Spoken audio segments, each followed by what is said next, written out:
Commit the accused person.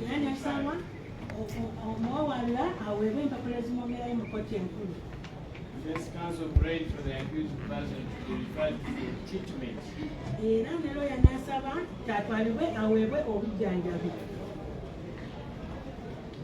And prayed for the accused person where necessary taken to maximum prison to get treatment.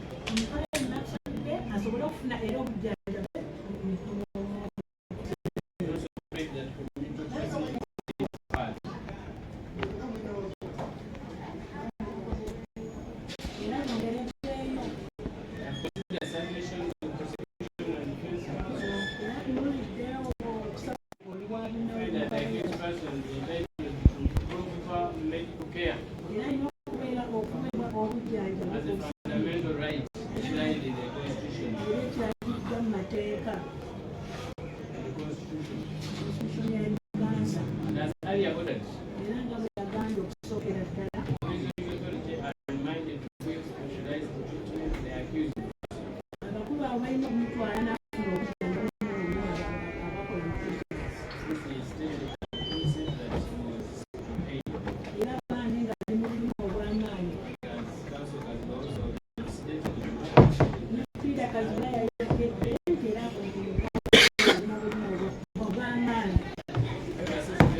accused person A1 Chikumbi Achileo Mukumia Gaddafi Wakabi Grace Alias Smart Sebuku Edward Alias Edwin were charged with the following offenses. In this case, I'm reading to you K4 Sebuku Edward.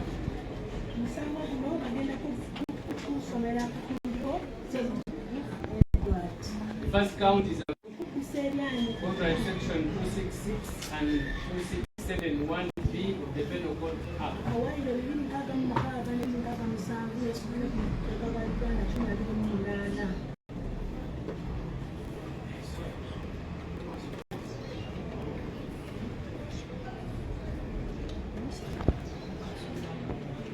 This count is in reference to Chikumbi Achileo Grace Smart. You are not appearing on count 1. You are in count 2. But the first count is aggravated robbery.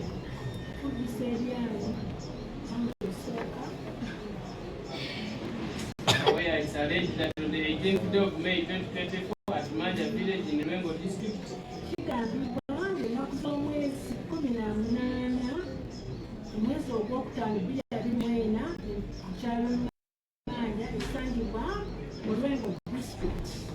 the other three accused junior judges who appear on the same charge: Rob Kayondo Margaret Green Sweater.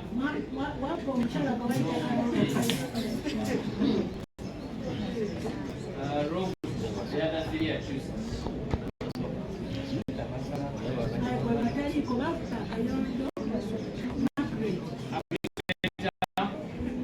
mobile phone, handset, common telephone, black in color.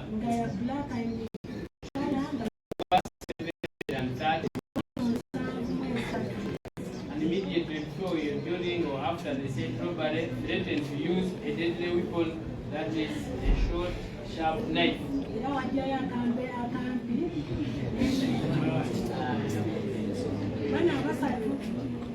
Sticks, they used it against Kayondo Margaret.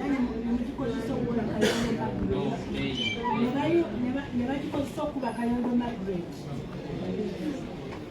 the second count is aggravated robbery under section 266 and 2671B of the Penal Code.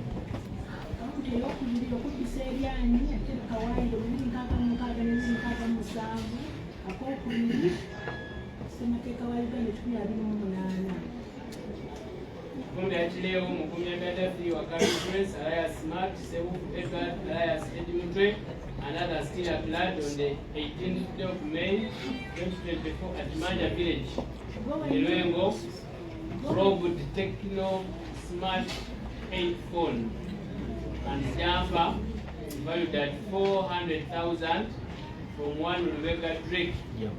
And immediately before or after the said robbery caused previous harm to the said Rebecca Drake. Oluma mutasimati nawe ni Sebufu Edward ennaku z'omwezi 18 ogwokutaano 2021 ku kyalo Mani ekusangibwa mu Manja Lwengo District mwabba essimu ya Techno Spark 8 ne jampa batwalamu emitwalo 4 egya Uganda oluvannyuma mwatuusa ebisago eby'amaanyi ku Rebecca Drake.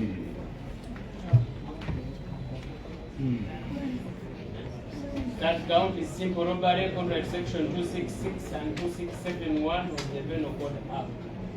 Count yokusatu kubisebyanyi kawaii 2667 Semateeka wa Uganda 2028. It's alleged that Chivumbi Achileo Wakabi Grace, known as Smart, Sebufu Edward, known as Mutwe, and others still at large. On the 18th day of May 2024, Manja Village in the Lwengo District robbed a mobile Spark 20 phone worth 470, cash 200, and national identity card valued at 870 from Murungi Roda, and immediately before after the said robbery used actual violence against the said Murungi Roda.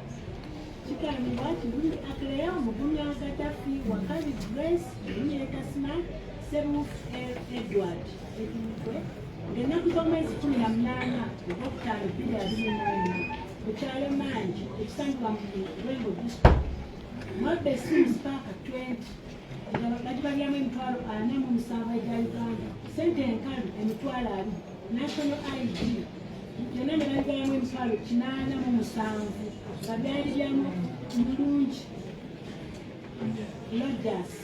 Era oluvannyuma bamuteekako akajagalalo ennyini oyo Mulungi Rogers.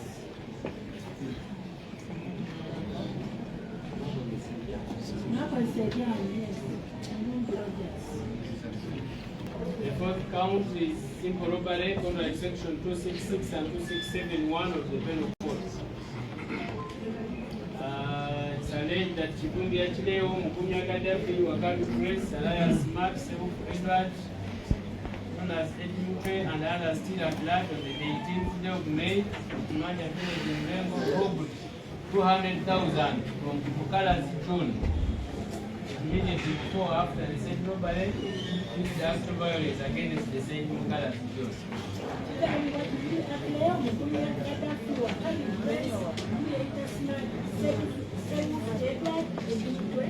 N'abalala ennaku z'omwezi 18 ogwokutaano 2024 ku kyalo Manja ekisangibwa mu Lwengo District mwabba emitwalo 20 okuva wa Mukalazi John era oluvannyuma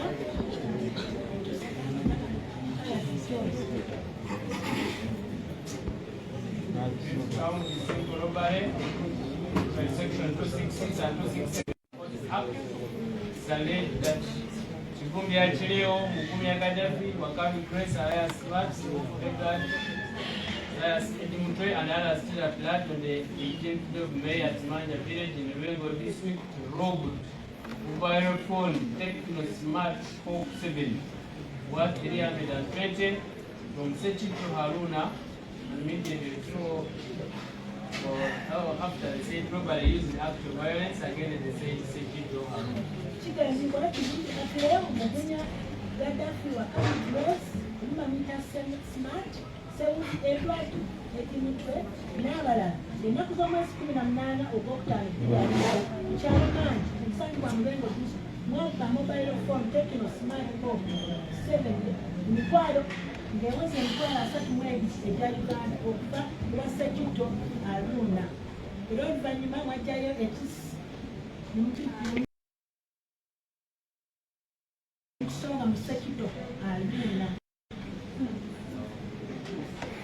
The sixth count, you are not charged with this, but you have the right also to know this is assault occasioning act of bodily harm,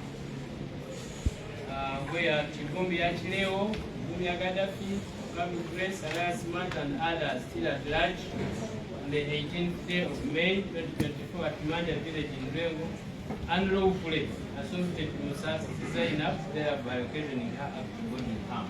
Kigambibwa Kivumbi Achileo, Kivumbi Gaddafi, Wakami Grace, Kivumbi Smart n'abalala ennaku z'omwezi 18 Ogwokutaano mu kyalo Nine ekusangibwa mu Lwengo mwatuusa obuvume ku mukyala gwe bayita Namusazi Zainab.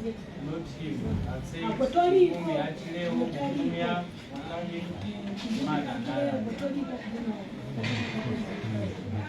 kuliko Kivumbi Achileo, Kivumbi Gaddafi, Wakami Grace n'abalala ennaku z'omwezi 18 Ogwokutaano 2024 kyalo Nine ekusangibwa mu Lwengo mwatuusa obuvume ku Namusazi baatuusa Namusazi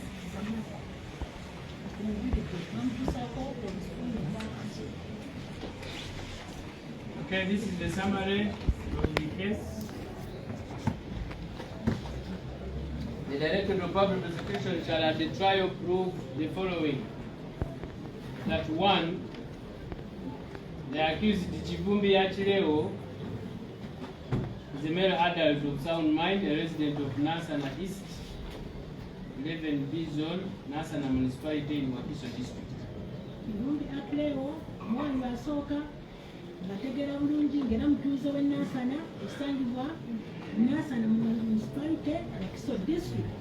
2, that the accused Mukumi Gaddafi, also referred to as Eto, is a male adult of sound mind, a resident of the Zone, Wakiso District.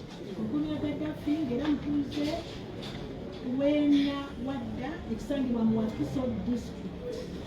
3, that the accused Wakami Grace, alias Smart, also referred to as A3, is a male adult of sound mind, a resident of Nasana East 1 Zone in Nasana Municipality, Wakiso District. Wakami Grace oluma muta Smart naye nga gye muwabula owokusatu era ategeera bulungi mutuuze w'e Nasana East ekisangibwa mu Nasana Wakiso District. 4, the accused Sebufu Edward, also known as Mutwe, herein after referred to as A4, is a male adult of sound mind and a resident of Rugoba Kawepe Division, Kampala District. Omwawula Sebufu Edward oluma muta Mutwe ng'ategeera bulungi mutuuze w'e Rugoba Kawepe Division, Masaka District, Kampala District.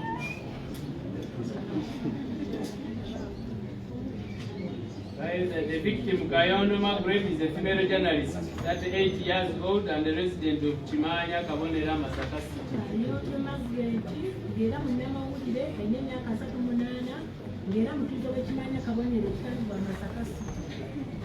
The victim, Namsaz Zainab, is a female adult, 28 years, a resident of Nyendo Mukungwe, Masaka City. Namsaz Zainab myaka 28 ng'era mutuuze w'e Nyendo Mukungwe, Masaka City. The victim, Makalazi John, is a male adult, aged 36, a resident of Nyendo Mukungwe Division, Masaka City. Mukalazi John alina emyaka 36 mutuuze wa Nyendo Mukungwe mu Masaka City. The victim Aruna Sechito is aged 38 years and a resident of Nyendo Mukungwe Division, Masaka City. Aruna Sechito aine myaka 38 mutuuze wa Nyendo Mukungwe mu Masaka City. The victim Lubega Drake is aged 30 years and a resident of Chimanya Kabonera Division, Masaka City. Mulungi Rogers aine myaka 29 mutuuze wa Mukungwe. Lubega Drake, number 9. Lubega Drake aine myaka 3 mutuuze wa Chimanya Kabonera Masaka City. Then the victim Mulungi Rogers is aged 29 years and a resident of Mutwe village in Masaka. Mulungi Rogers aine myaka 29 mutuuze wa Mutwe village mu Masaka City. On the 18th day of May 2024, the victim Kayondo Margaret went to Manja village, Ruengo district, to cover the burial of the late Pasco Sekasamba. Eyawaba Kayondo Margaret yagenda okukwata omukolo Manja mu kyalo Manja esangibwa mu Ruengo district eyali afudde baali bamuyita Pasco Sekasamba. He was accompanied by other journalists like one Namsaz Zainab and Gertrude Mutyaba. Era yawerekerwako bannamawulire banne nga Namsaz Zainab ne Gertrude Mutyaba. And they arrived at around 11 and started covering the burial.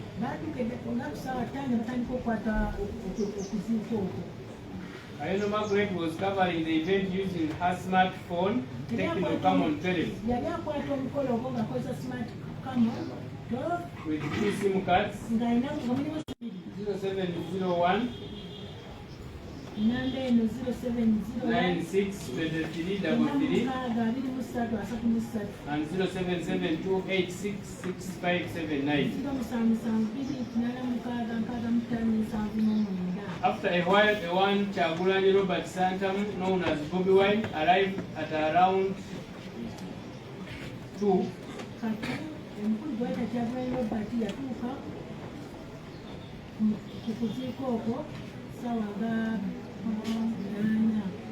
Out of nowhere, the agents of Chagulanyi Robert Santam, that is 82, at least number 2, among others, approached Kayondo Margaret and asked her what she was covering.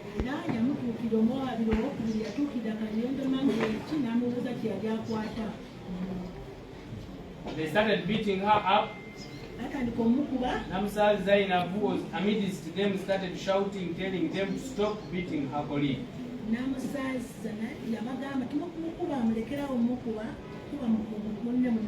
Started shouting. Etu forcefully pulled her leg.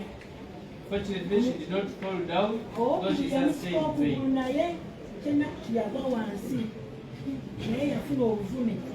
At the time, Namsaz Zainab was holding a camera, Camon black in color.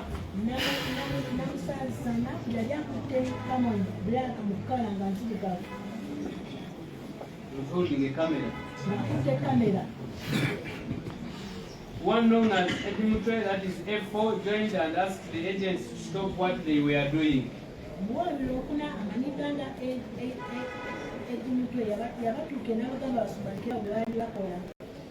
That is A1, that is Chivumbi Achileo, and F3 Wakabi Grace jumped and grabbed the camera lenses and pulled it off. After a few seconds, he handed it back to her and announced that it was no longer working. Amidst all this, A2, Gaddafi hit Kayondo Margaret's head. She fell down, and her phone fell down, as well as she hit her face on the ground. And other agents, including A1, A2, and A3, started beating her over the body. While she was on the ground, she observed some of these agents had short knives and big sticks.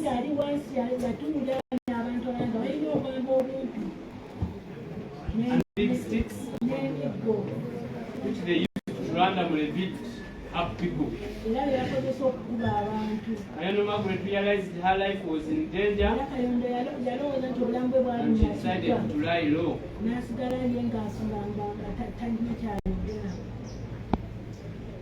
The many agents included A1, A2 and A3 stole her green sweater and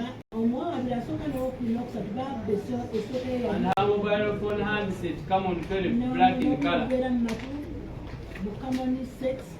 with 2 SIM cards, 0701 96 33 and 077286 6579.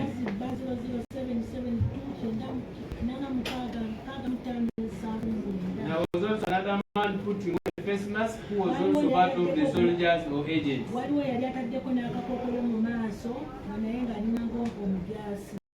In that scuffle, the accused person attacked one Mega Drake.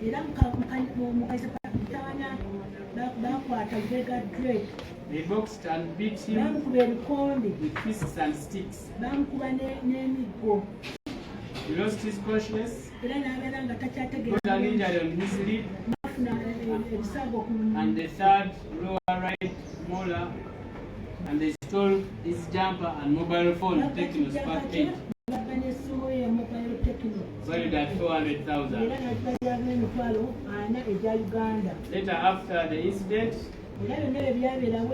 Mega Drake went to the hospital to get treatment. Later, he reported the matter to police. At the same event, Mukala's John was standing in a tent near Honorable Abedi Wanika.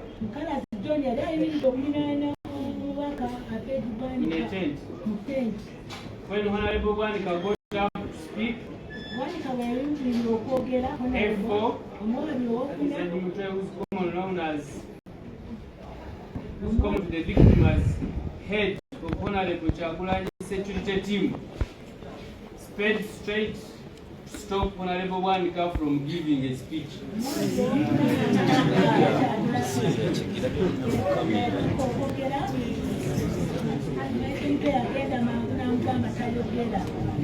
Mukala's John then came in to rescue the situation and F4 pushed him aside.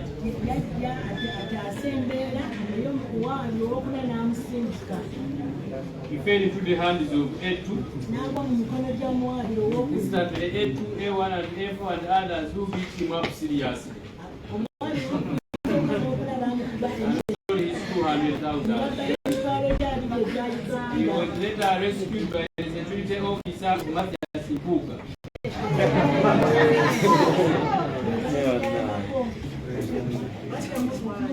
Still about the time Honorable Dr. Abedi Wanika had stood up to make a speech, supporters of Chagulanyi Robert Sentamu were dressed in red, including A2, A1,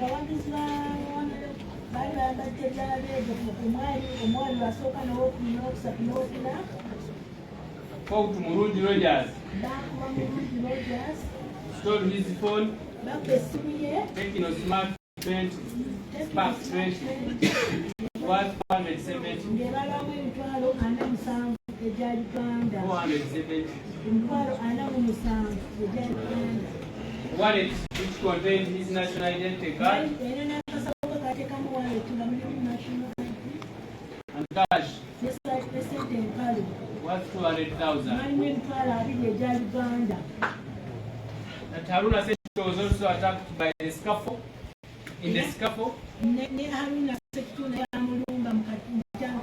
by the accused persons and the other security personnel of Honorable Chagulanyi Robert Sentamu, namely A1, A2, A3 and A4, beat him up and stole his Techno smartphone Pop 7, valued at 303. Different complainants reported the matter to police. Suspects were traced and arrested and were charged. The accused persons were identified by victims. The victims were examined on police form 3. Police form 3. And one Kayondo Magret suffered a blunt tumor on the left nose. The injury was 2 days old. Namsa Zainab had a painful pain on the left knee. He was examined a month after the incident. Mkalas John had a 2-day-old bruise on the left eye. Regan Drake suffered a mild bruise on his lower lip. He had fresh lacerations and had a missing third molar on the lower jaw. All the accused persons were examined on police form 24. Police form 24.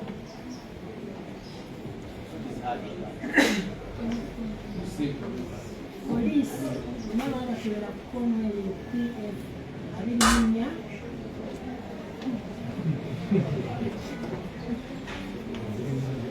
Everyone was found to be a male adult of sound mind with no observable injuries.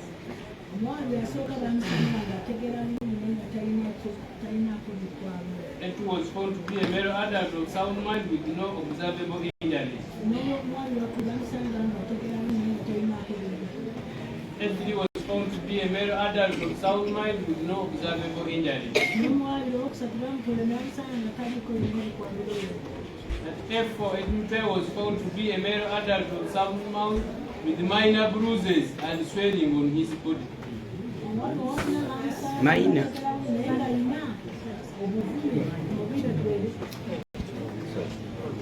And swelling on his body.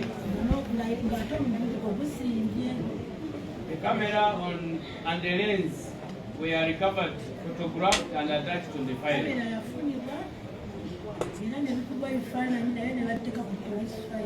Prosecution shall rely on the following evidence. Police form number 3 of Kayondo Margaret,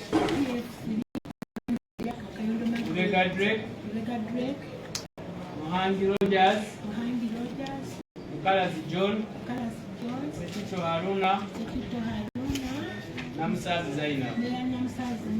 And the police form 24 of Chikumbi Achileo, Munya Gaddafi, Mukabi Grace, known as Smart, Edward, known as Mutwe. Whereupon the prosecution shall contend that the accused have no defense, plausible defense, hence shall be convicted as indicted.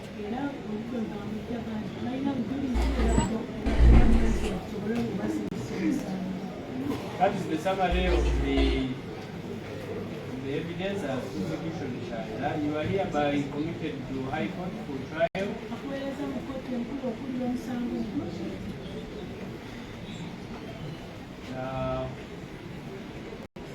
Lawyers have got copies of the indictment and the summary of evidence.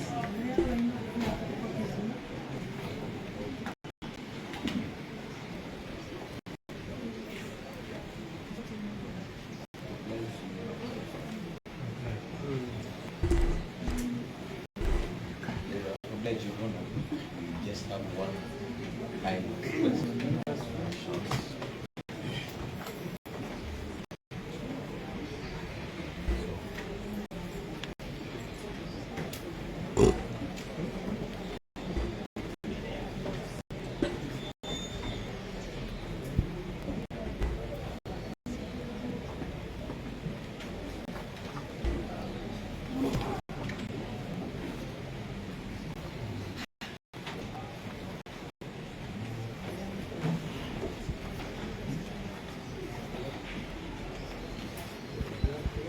As I stated, you have committed High Court for trial, and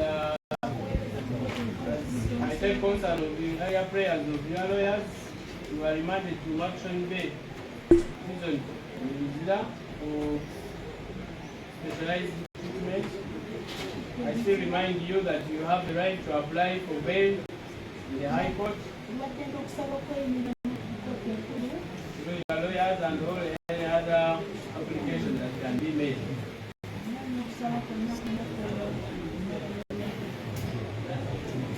Just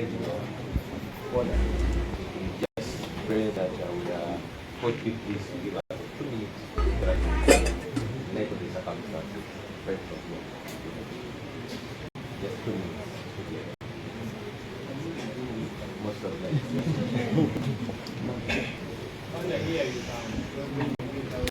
Okay. Edi Mutwe gwomunanga ali ku Media TV bamusinise mu kooti enkulu High Court eri gye basinika bwakireewo era guno omusango aguliko ye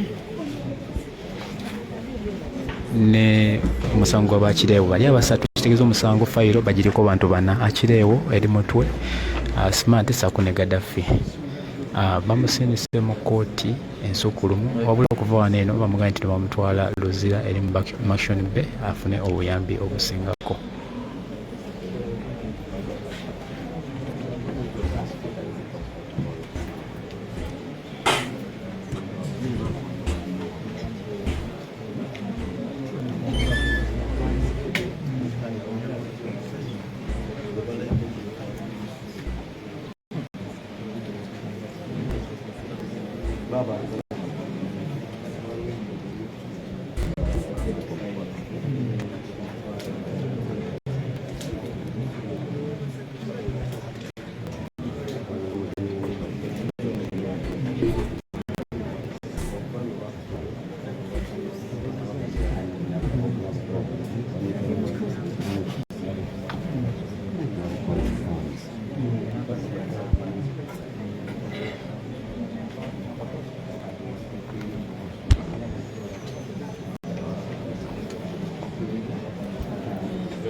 obadde mulabe mulungi nnyo ekumidde ku Mutwe TV. Kyomanya akatoyungako bamusindise mu kooti era fayiro eyo agiriko ne baliko abantu bana Gaddafi akireho Smart saako ne Edi Mutwe fayiro bagiriko abantu bana era balina kubeera mu high court eyo wabula ate Edi Mutwe bamusindise mu Mashoni B eri Luzira agenda kuvayo ne Masaka mukomera Masaka agenda ku Mashoni B afuna obujjanjabi kuba ye tali bulungi. However akulaga smile era nga mugumu. You are not blocking those who are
Okay, obadde mulabe mulungi wa Mutwe TV saako ne Transporter Media amanya ndoboozi Ronnie the Transporter.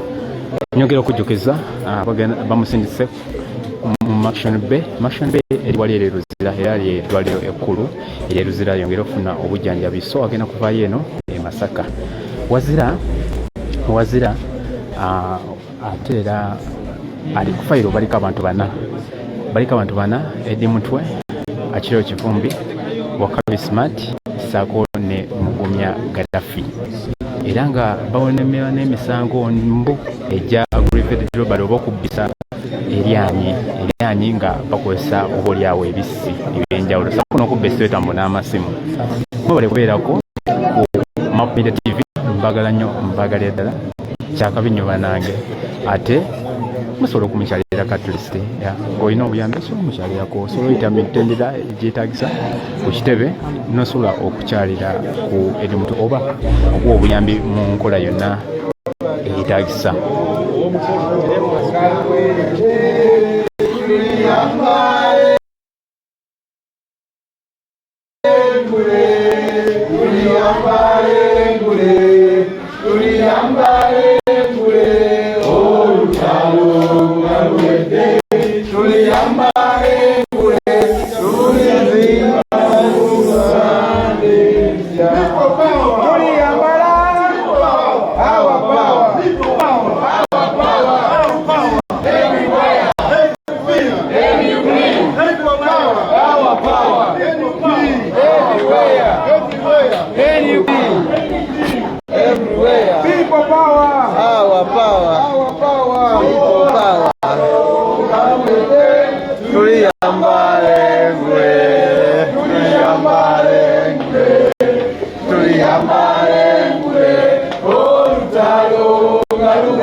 Okay, olibadde mulabe mulungi kambasiibulira wano eno.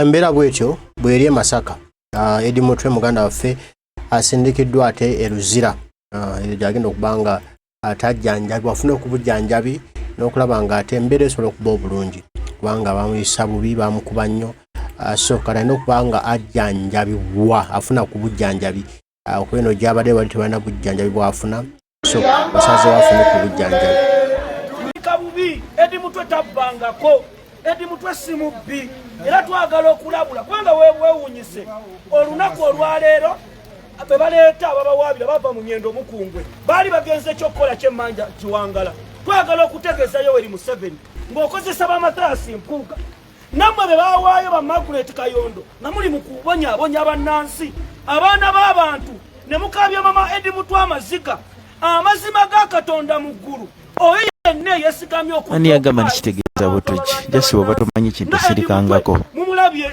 yenna baamugira empingo zaamugira omutunuulira azimbye ali bubi abaana abato n'omwana omuwere ali wano omwana wa Edi Mutwe amazima ga Katonda mu ggulu muhoozi bye wakola okulaba ng'otulugunya Edi Mutwe abaana ne babeera mu basement gy'oli mugamba mune pulezidenti waffe ogenda mutwala tetugenda kukoowa kuyijja mu kooti kuba Edi Mutwe tabbangako bannayuganda abali eyo temuva ku nkyukakyuka Edi Mutwe ali strong yadde omubiri munafu naye kye tusemba nakyo twagala okusaba abalamuzi kubanga namwe tubatadde ku test ogenda ne basaba bail mu high court abantu basindika busindisi makomera babazi pain killers Edi Mutwe ageza n'afa bannayuganda ekiddako tujja kuba tukitegera people power our power NUP everywhere basebo ne banyabo njogeranga Ssentebe Edi Mutwe gy'abeera ewaka Katooke amazima ndi witness ku kyendabye ku Edi Mutwe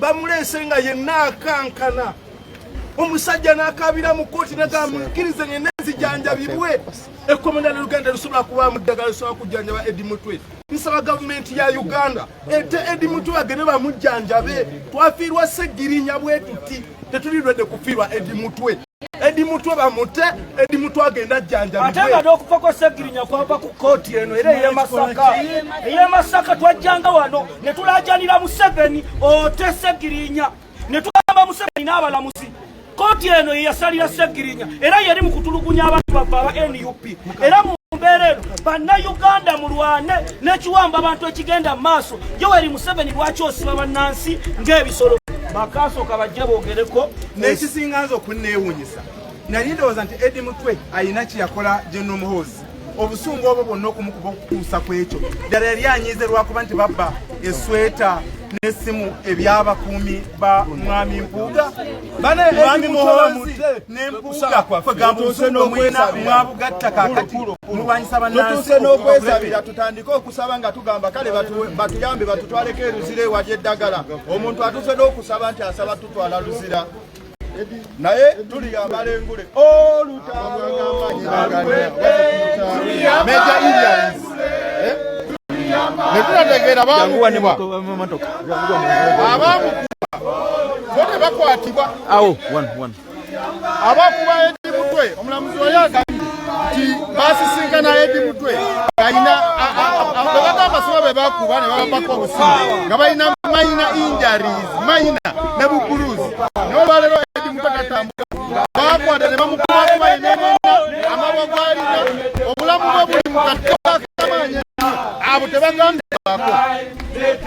tebagambibwako naye ekiseera kigenda kutuuka eri mpologoma kati ekaddiye ekiseera kyonna tugenda kulabako ku gavumenti empya gyembeera gye tugenda okulinda wane nze Sennabulya Juma kiseeyeeye jjajja wa Edi Mutwe twagala okulabula palamenti etteeka ligenda oyisa etteeka limugenda oyisa abaka ba palamenti ligenda kunyigiriza abaana bammwe muyinza okuba mwe mukolera gavumenti eno naye abaana tebagenda kukolera gavumenti etteeka limugenda oyisa mubegendereza ligenda kukwata ku baana bammwe kuba tumanyi nti bali mu myaka gyegimu egyaffe gye tulimu n'olwekyo mbere begendereza mukwata Edi Mutwe ne musibira mu basement n'abaana bammwe bajja bateeka mu zi basement n'olwekyo mubere begendereza etteeka eri yanza tweyazege sajja gwe kyekiriwo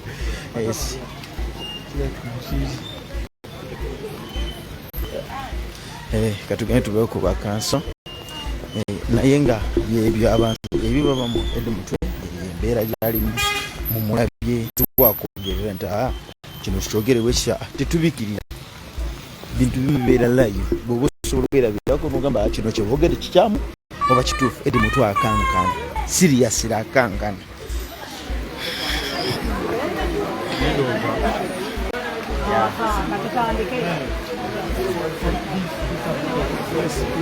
You recall we made an application before our worship. The first time he was arraigned before court. It was very apparent he required specialized medical attention. The same order was granted, and we've noted that the necessary specialized treatment is not available at Saka Central Prison. The reason that since he was remanded, he has not received any medication except for painkillers. We've attempted to get a medical report from this prison. They have always referred us back to the Commissioner General of Prisons and Maximum Bay. So against that background, that today when we are here, it was very apparent under the law, an accused person is required or has a right to be present at all times when he's before court. But today it was very clear Edward Sebufu was in a condition where he could not appreciate what was happening, was not following, save for his lawyers following on his behalf. So you get two specific prayers this afternoon. One, that committal should be deferred until such a time when we can appreciate court proceedings. That was denied. The second prayer was for him to obtain specialized medical attention. You'll understand that we are talking about both medical and psychiatric health.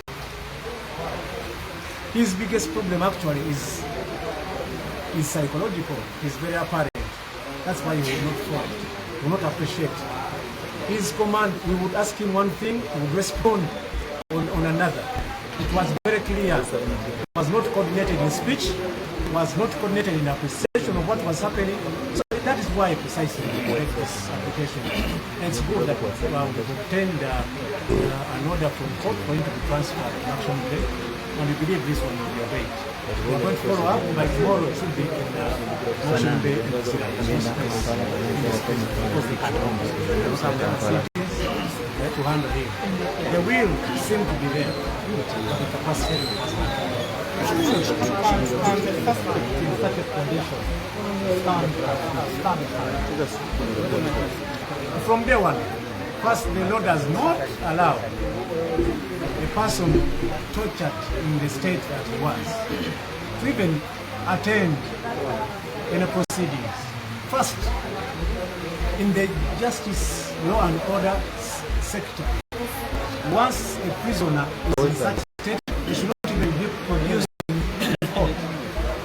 But we could not proceed on that ground because we wanted him before court, especially that this is the first time that the world is saying in the state, because the previous time, the moment, the public was not given a chance to attend court. And in coming to court, it gave the court the advantage and the chance to appreciate the condition that is undergoing. It is only that background that the court will make the right decision after having analyzed his medical